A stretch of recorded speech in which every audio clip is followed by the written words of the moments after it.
الحمد لله رب العالمين والصلاة والسلام على سيد الأنبياء والمرسلين نبينا محمد وعلى آله وصحبه أجمعين.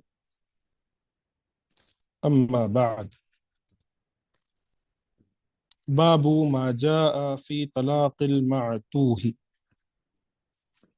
مجنون کی طلاق کا بیان، یعنی وہ شخص جس کا عقل زائل ہو چکا ہے، جس کے پاس عقل نہیں ہے، اس کے طلاق کا حکم کہ وہ طلاق دے تو کیا طلاق واقع ہوگی یا نہیں۔ حدثنا محمد بن عبد الأعلى الصنعاني حدثنا مروان بن معاوية الفزاري عن عطاء بن عجلان عن عكرمة بن خالد المخزومي عن أبي هريرة قال قال رسول الله صلى الله عليه وسلم كل طلاق جائز إلا طلاق المعتوه المغلوب على عقله۔ ویسے یہ روایت ضعیف ہے، بہت زیادہ ضعیف ہے، لیکن معنی کے لحاظ سے صحیح ہے۔ علماء کرام نے اس سے لیا ہے دوسرے احادیث کے کیا کہتے ہیں معنی کو ملا کر۔ قال ابو عیسیٰ هذا حدیث لا نعرفه مرفوعا الا من حدیث عطاء بن عجلان وعطاء بن عجلان ضعیف۔ ضعیف کا معنی یہ ہے کہ کمزور نہیں تھے وہ، بلکہ وہ حدیث میں کمزور تھے۔ ذاہب الحدیث یعنی بھول جایا کرتے تھے، حدیث یاد نہیں رہتی تھی۔ والعمل على هذا عند أهل العلم من أصحاب النبي وغيرهم أن الطلاق المعتوه المغلوب على عقله لا يجوز إلا أن يكون معتوها يفيق الأحيان فيطلق في حال إفاقته۔ ابو ہریرہ رضی اللہ عنہ بیان کرتے ہیں رسول اللہ صلی اللہ علیہ وسلم نے فرمایا ہر طلاق نافذ ہوگی سوائے مجنون کی طلاق کے جو مغلوب العقل ہے۔ مغلوب العقل یعنی جس کی عقل مغلوب، یعنی ایسا شخص جس کی عقل جا چکی ہے، جس کے پاس دماغ نہیں ہے، جو فیصلے نہیں کر سکتا، ہمارے معاشرے میں جس کو پاگل کہا جاتا ہے، ایسا شخص اگر ایسا کوئی ہے اور طلاق دیتا ہے اپنی بیوی کو تو اس کی طلاق مانے نہیں رکھے گی۔ بہت ساری وجوہات ہیں، مثال کے طور پر شادی ہوئی، شادی کے بعد پاگل ہو گیا کنہیں وجوہات کے بنا پر، یا ایسی اس وقت میں ہو گیا کہ اس کا عقل اس کا ساتھ نہیں دے رہا ہے ابھی، اور وہ اس حالت میں ہے کہ وہ صحیح اور غلط کا فیصلہ نہیں کر سک رہا ہے، تو اگر ایسا شخص طلاق دے رہا ہے تو اس کی طلاق صحیح نہیں ہے، نہیں لیا جائے گا۔ صحیح اور غلط کے فیصلہ کا یہ ہرگز مطلب نہیں ہے کہ وہ صحیح عقل والا ہو لیکن وہ فیصلے نہیں کر سکتا، نہیں، اس کے پاس عقل ہی نہیں ہے، وہ پاگل ہے۔ قال ابو عیسیٰ هذا حدیث لا نعرف مرفوعا الا من حدیث عطاء بن عجلان وعطاء بن عجلان ضعیف۔ ابو عیسیٰ رحمہ اللہ فرماتے ہیں کہ یہ حدیث ہم نہیں جانتے مرفوعا سوائے عطاء بن عجلان سے، اور عطاء بن عجلان کیا تھے؟ بہت زیادہ ضعیف تھے، یعنی حدیث کے تعلق سے۔ ذاہب الحدیث اسے حدیث یاد نہیں رہتی ہے۔ والعمل على هذا عند اہل العلم من اصحاب النبی وغیرہم، اہل علم صحابہ اور دوسرے حضرات کا عمل اسی پر ہے، ٹھیک ہے، اہل علم صحابہ اور دوسرے حضرات کا اسی پر عمل ہے، یعنی اس پر ہے کہ مجنون مغلوب العقل کی طلاق نافذ نہیں ہوگی، الا یہ کہ ایسا مجنون ہو کہ بعض دفعہ اسے افاقہ ہو جاتا ہو، اور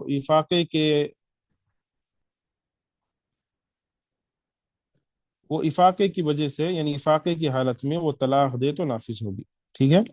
یعنی ایک تو پاگل ہے، سرے سے مجنون ہے، تو اس کی طلاق واقع نہیں ہوگی اگر وہ طلاق دیتا ہے اپنی بیوی کو۔ ایک ایسا شخص ہے کچھ وقت کے لیے دماغ جو ہے کیا کہتے ہیں پاگل ہو جاتا ہے، یعنی مجنون ہو جاتا ہے، دماغ اس کے کنٹرول میں نہیں رہتا ہے وہ، اور کچھ دیر کے لیے وہ صحیح ہو جاتا ہے۔ یہ معنوی لحاظ سے یہ پاگل وہ نہیں ہے کہ ہمارے معاشرے میں جسے کہا جاتا ہے کہ تم پاگل ہو چکے ہو، تمہاری عقل خراب ہو چکی ہے، یہ اس پاگل کو مراد مت لیجیے گا۔ یہ جو حقیقی پاگل ہوتے ہیں، جن کے پاس عقل نہیں ہوتی، عقل زائل ہو جاتی ہے، عقل ختم ہو جاتی ہے، اور وہ کسی چیز کو سوچنے اور سمجھنے کے قابل نہیں ہوتے، ان کا تذکرہ ہو رہا ہے۔ ایک شخص آئے اور وہ کہے کہ میں نے اپنی بیوی کو طلاق دیا، شیخ معافی چاہتا ہوں، میں پاگل ہو گیا تھا، میں پاگل ہو گیا تھا۔ دیکھا جائے گا بھائی آپ حقیقی پاگل تھے یا پھر جو معاشرے میں پاگل اور مجنون کا لقب مشہور ہے ویسے تھے۔ ویسے تھے تو کوئی کوئی پکڑ نہیں، اس پہ جو ہے آپ کو پکڑ ہے، آپ کی طلاق واقع۔ ہاں اگر حقیقی تھے، مثال کے طور پر عقل آپ کی جا چکی تھی، اور جیسے ایک مجنون ہوتا ہے جسے دیکھ کر سمجھ میں آتا ہے کہ یہ پاگل ہے، تو پھر حکم لگے گا آپ پر، اور پھر اس طلاق کو ختم کیا جائے گا، طلاق نہیں ہوگی۔ تو ایسا شخص جو کچھ دیر کے لیے مجنون ہے، کچھ دیر کے لیے اس کو افاقہ صحیح ہو جاتا ہے، اگر وہ افاقے کی حالت میں طلاق دے گا تو طلاق واقع ہوگی،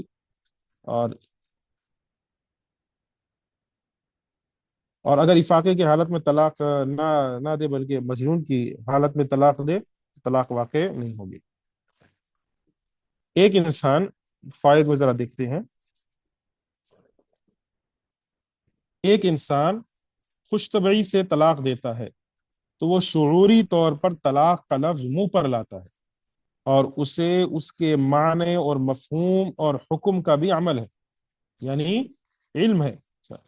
یعنی ایک ایسا شخص جو طلاق دے رہا ہے اس کو اس کے معنی کا بھی پتا ہے، مفہوم کا بھی پتا ہے، حکم کا بھی پتا ہے، اس سب کا علم ہے، تو یہ شعوری طور پر طلاق ہے، پاگل پن نہیں ہے، اس لیے شریعت اس کی طلاق نافذ کر دیتی ہے۔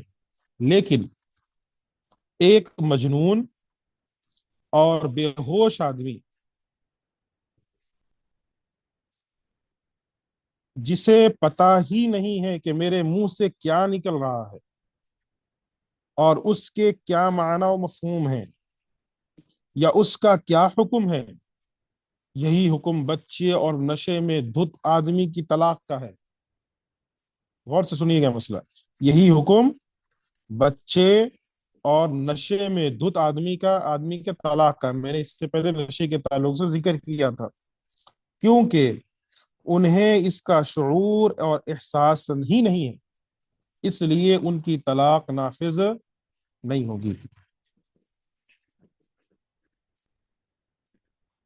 یعنی ایک پاگل ہے، مجنون ہے، یا ایک بے ہوش آدمی بے ہوش ہو گیا، لیکن ہوتا ہے نا کہ بے ہوشی کی حالت میں وہ اپنے منہ سے کیا بول رہا ہے سمجھ میں نہیں آ رہا ہے، چاہے وہ کسی بھی لحاظ سے ہو، کسی بھی طریقے سے بے ہوش ہو گیا ہو، یا پھر بیماری کے لحاظ سے اس کو کچھ انجیکشنز دیے گئے ہوں اور اس کی وجہ سے وہ بے ہوش پڑا ہے، اور کیا بول رہا ہے اس کو خود نہیں پتا ہے، اس حالت میں اگر وہ اپنی بیوی کو طلاق دے رہا ہے تو طلاق واقع نہیں ہوگی۔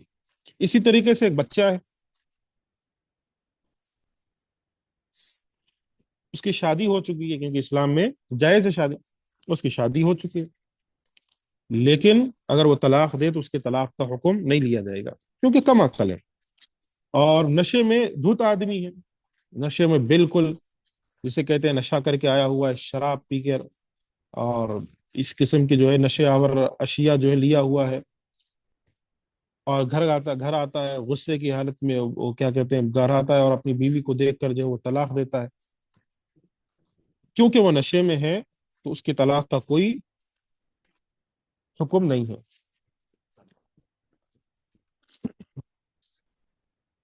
اس بات پر اتفاق ہے، اگر کسی انسان کی عقل شراب پینے کے علاوہ کسی اور چیز سے ختم ہو جائے، جنون کی وجہ سے یا بے ہوشی کی وجہ سے یا نیند کے سبب، تو اس کی طلاق بھی واقع نہیں ہوگی، ٹھیک ہے؟ یعنی کسی اور چیز سے اس کی جو ہے عقل ختم ہو جائے، جیسے جنون یعنی پاگل پن ہے، بے ہوشی یا نیند کے سبب،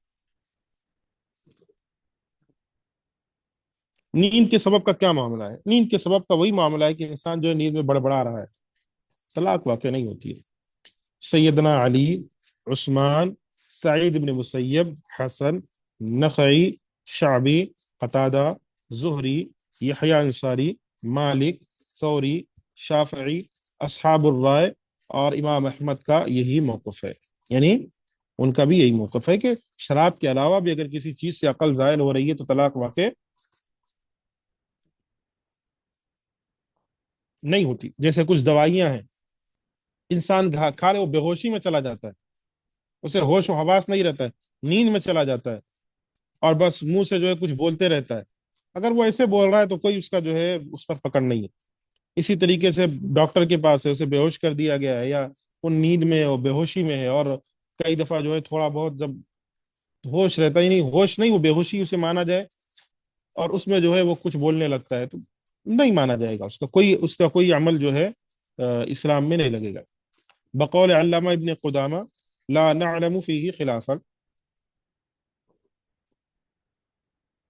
ابن قدامہ بیان فرماتے ہیں کہ ہم نہیں جانتے کہ اس میں کوئی اختلاف ہے، لیکن نشے کی حالت میں طلاق دینے کے بارے میں اختلاف ہے۔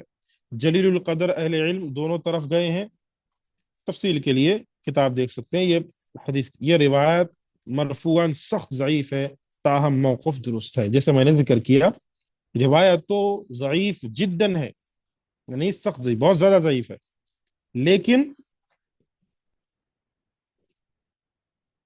معنی کے لحاظ سے موقوفاً، یعنی تاہم موقوفاً، یعنی صحابہ کے اعمال کو دیکھا جائے تو یہ روایت درست ہے،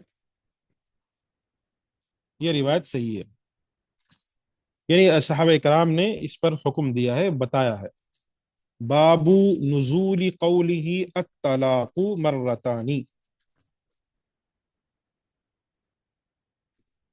باب الطلاق مرتانی کے نزول کا سبب، جو یہ طلاق مرتانی آیت نازل ہوئی اس کا کیا سبب تھا، سبب نزول۔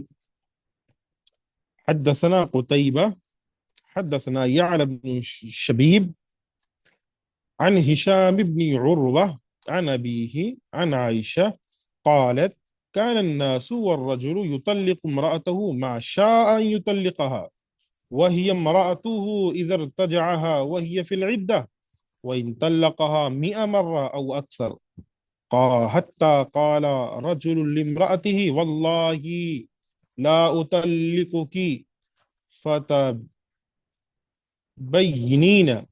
مني فتبينين مني ولا آويك أبدا، قالت وكيف ذاك؟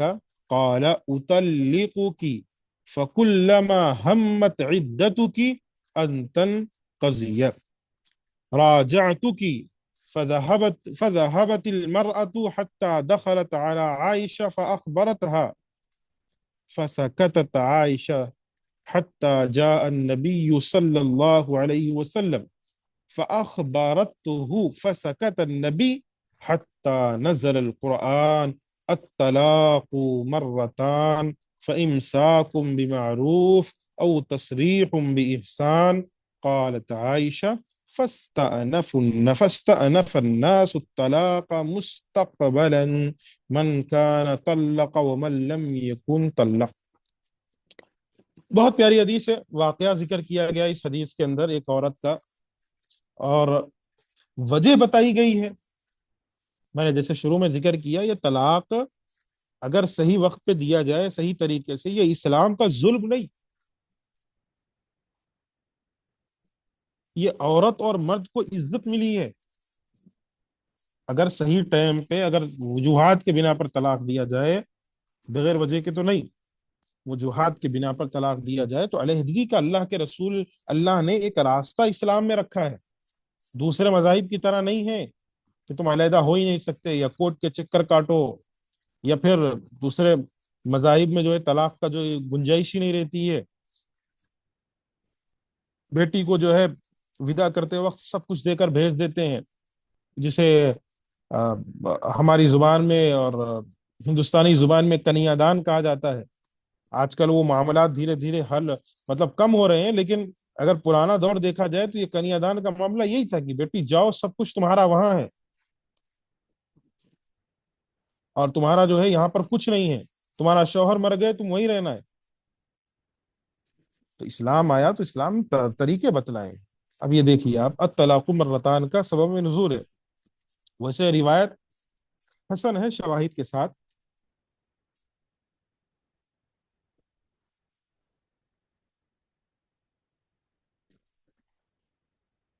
سیدہ عائشہ بیان فرماتی ہیں کہ دور جاہلیت میں لوگوں کی حالت یہ تھی کہ مرد اپنی بیوی کو جتنی بار چاہتا طلاق دے دیتا، اور وہ اس کی بیوی ہی رہتی، جبکہ وہ عدت کے اندر اندر رجوع کر لیتا، چاہے وہ اسے 100 دفعہ یا اس سے زائد دفعہ ہی طلاق دے چکا ہوتا۔ حتیٰ کہ ایک آدمی نے اپنی بیوی سے کہا، اللہ کی قسم میں تجھے ایسی طلاق نہیں دوں گا کہ تو مجھ سے جدا ہو جائے، ٹھیک ہے، تو مجھ سے جدا ہو جائے، اور نہ تجھے کبھی اپنے پاس جگہ دوں گا۔ ظلم ہے۔ بیوی نے پوچھا یہ کیسے ہوگا؟ اس نے کہا طلاق دیتا رہوں گا، جب تیری عدت ختم ہونے کو آئے گی رجوع کر لیا کروں گا۔ یہ زمانے جاہلیت کا مسئلہ چل رہا ہے، ٹھیک ہے۔ تو وہ عورت چلی گئی، وہ عورت چلی حتیٰ کہ عائشہ کی خدمت میں حاضر ہوئی رضی اللہ عنہا، اور انہیں اس صورتحال سے آگاہ کیا۔ تو عائشہ رضی اللہ عنہا خاموش رہی حتیٰ کہ اللہ کے حضور تشریف لائے، نبی صلی اللہ علیہ وسلم تشریف لائے، انہیں بتایا گیا۔ اس پر اللہ کے رسول صلی اللہ علیہ وسلم بھی چپ رہے، حتیٰ کہ قرآن مجید کی آیت اتری، الطلاق مرتان، طلاق یہ کے بعد دیگر 2 دفعے ہیں، پھر دستور و ضابطے کے مطابق روک لینا ہے یا اچھے طریقے سے الگ کر دینا ہے۔ سیدہ عائشہ بیان کرتی ہیں، چنانچہ لوگوں نے آئندہ کے لیے طلاقوں کا آغاز نئے سرے سے کیا، چاہے انہوں نے طلاق دی تھی یا نہیں دی تھی، یعنی اب ان کے لیے ایسا ہے کہ بس 3 طلاق بچے ہوئے ہیں ان کے پاس۔ یہاں پر الطلاق مرتان، جیسے ایک طالبہ نے پوچھا تھا کہ طلاق مرتان ہے تو اس کا کیا مطلب ہے، آپ جب مانے دیکھیے، طلاق یہ بار 2 دفعہ ہے، یعنی جو آپ کے پاس آپشنس ہیں رجوع کے، وہ 2 ہی بار ہیں۔ پہلی بار طلاق دیا رجوع کیا، دوسری بار طلاق دیا رجوع کیا، اس کے بعد القرآن کیا کہتا ہے، فَإِمْسَاكُمْ بِمَعْرُوفٍ، 2 طلاقیں ہو گئی، اور 2 طلاقوں میں آپ نے ایک طلاق دے کے رجوع کر لیا عدت میں، دوسری طلاق دے کے عدت میں رجوع کر لیا، اب اگر چاہو تو معروف طریقے سے اپنے پاس رکھو، او تسریحم بإحسان، یا پھر اچھے طریقے سے الگ کر دو۔ تو تیسری طلاق، یہ اچھے طریقے سے الگ کرنے کا مطلب تیسری طلاق، یعنی تم تیسری طلاق دو، اب وہ تمہارے لیے حرام ہو گئی۔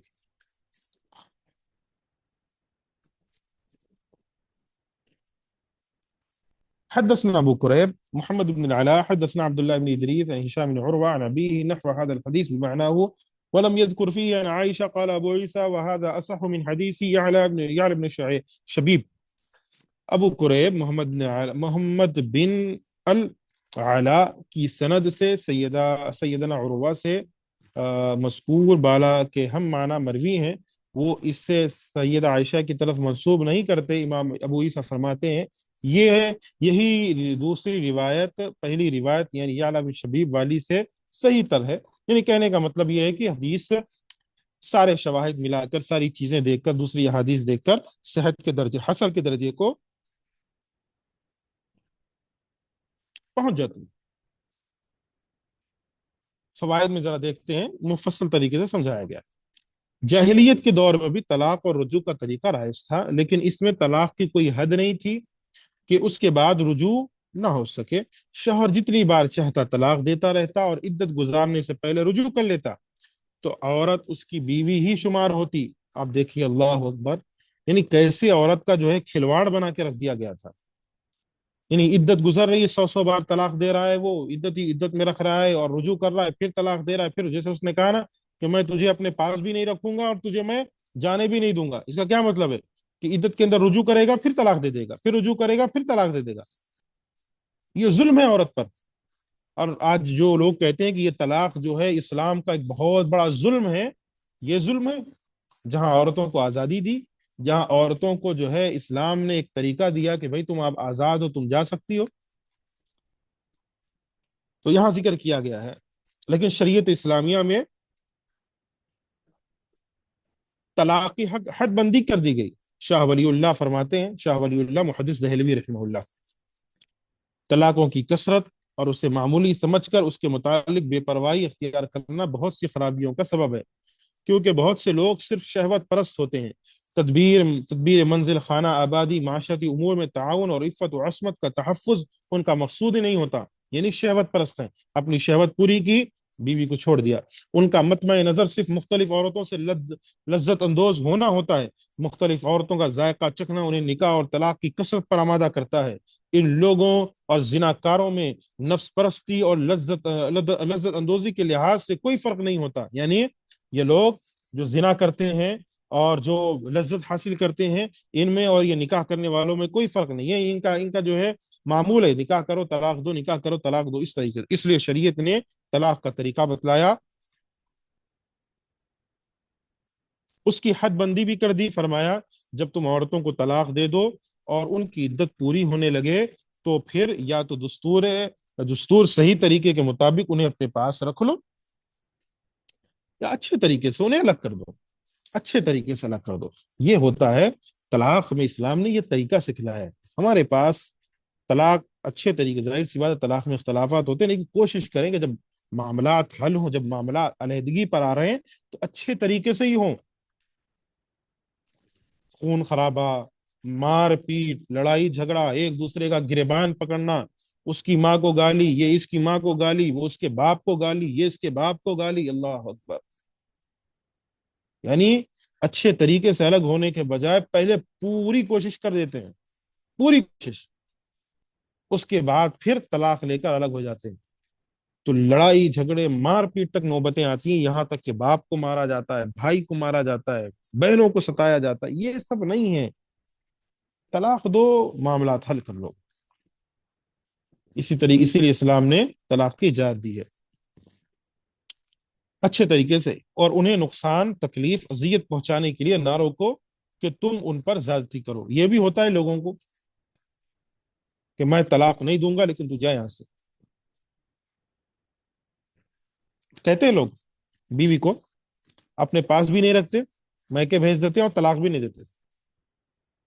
کہتے ہیں یہی جو ہے میری طرف سے ظلم ہے تمہارے لیے کہ میں طلاق تجھے نہیں دوں گا. اور بیوی طلاق مانگتی ہے تو اس کے لیے خلا کا آپشن ہے، وہ خلا لے کر الگ ہو جائے. اور حد بندی کر دی کہ اگر یہ کے بعد دیگرے دوبارہ طلاق دے دے تو اب اگر تیسری بار طلاق دے دی تو پھر رجوع ختم کا حق کا ختم، رجوع کا حق ختم ہو جائے گا، اور نئے خاوند سے نکاح کیے بغیر آپس میں نیا نکاح نہیں ہو سکے گا. اس سے جاہلیت کا رواج ختم ہو گیا. اس آیت کے نزول سے پہلے دی گئی طلاقوں کو کل عدم شمار کیا گیا اور اسلام کے ضابطے کے مطابق طلاق دینے کا طریقہ رائج ہوا. یہاں پر لوگ جو ہے ایک چیز اور بولتے ہیں، بھائی 3 طلاق ہونے کے بعد بیوی کسی اور کے پاس جائے، اس سے نکاح کرے، یہ بھی تو ظلم ہے. اگر وہ بیوی نہیں چاہ رہی ہے، وہ اپنے پہلے شوہر کے پاس آنا چاہ رہی ہے تو کیا کرے؟ تو اس میں جو ہے خرابی کس کی ہے؟ دو آپشن اسلام نے دیا تھا. تم آپس میں لڑ جھگڑ کر جو ہے جب تم 2 آپشن استعمال کر لیے تو تمہارا کیا بھروسہ کہ تم اس کے بعد یعنی تیسری بار بھی اگر تمہیں رجوع کا آپشن ملتا تم تیسری طلاق بھی دے دیتے، چوتھی طلاق دیتے، 5ویں طلاق دیتے. یعنی جتنے آپشنز تمہیں دیے جاتے تم اتنے آپشن استعمال کرتے. تو یہ اسلام نے اسی لیے روک لگا دیا. اس لیے نہیں کہ یہ عورت پر یا کسی اس شخص پر بھائی ہم 2 طلاق دیے اور تیسری طلاق میں اسلام جو ہے ایسا ہمارے اوپر جو ہے ظالم ہو گیا کہ اب جو ہے ہم اپنی بیوی کو اپنے پاس نہیں رکھ سکتے، وہ کسی اور کے پاس جائے گی، کسی اور سے شادی کرے گی، وہ حرام ہو گئی ہمارے لیے. ہاں، کیونکہ تجھے 2 آپشن ملے تھے، تو نے اپنی بیوقوفی، اپنی جو ہے کیا کہتے ہیں کم عقلی، اور اسی طریقے سے اپنے سمجھ بوجھ کو استعمال نہ کیے بغیر تم نے 2 آپشن استعمال کر لیے. تو اب اس میں اسلام کا کیا قصور ہے؟ اسلام کو کیوں برا بھلا کہا جا رہا ہے؟ اسلام کا کوئی قصور نہیں ہے. اسی وجہ سے تو اسلام نے روک لگائی نا، اسی وجہ سے کہ یہ کھلواڑ نہ بنے. یہ طلاق کا معاملہ، یہ طلاق کی چیزیں یہ کھیل نہ بن جائے کہ طلاق دے رہا رجوع کر رہا ہے، طلاق دے رہا رجوع کر رہا ہے، ایسا نہ ہو.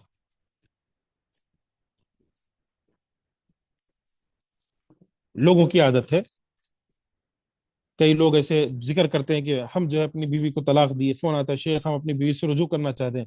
پوچھا جائے طلاق کب دیے تھے آپ نے؟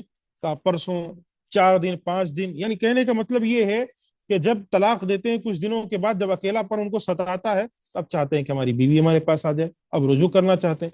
اور پھر 4-5 دن رجوع کے بعد 4-5 دن گزر جاتے ہیں، اس کے بعد چاہتے ہیں کہ بیوی میرے پاس نہ رہے. یعنی یہ کھلواڑ بنا کر رکھ لیا ہے طلاق کو.